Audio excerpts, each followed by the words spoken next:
Years, Guy Bluford Jr. became the first African American in space, and Vanessa Williams became the first Black Miss America.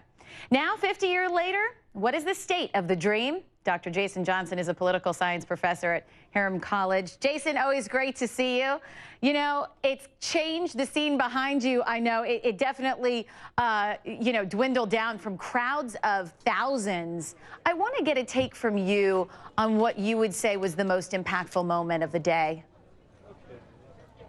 I think it was seeing two former presidents and the current president of the United States speak together in one voice on anything.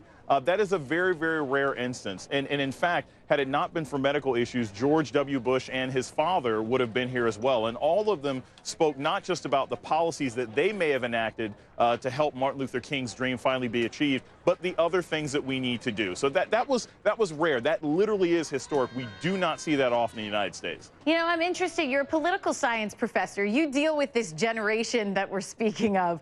You know, these are kids that live in an age of Facebook, Twitter, Instagram. What's their take on this anniversary?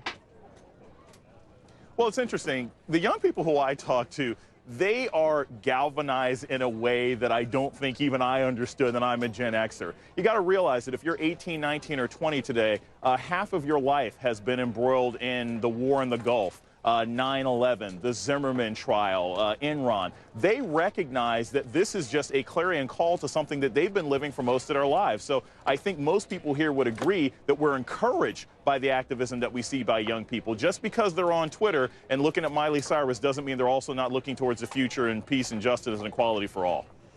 Jason, I just want to get your takeaway from the day. What do you think this means for the next 50 years? Real quick.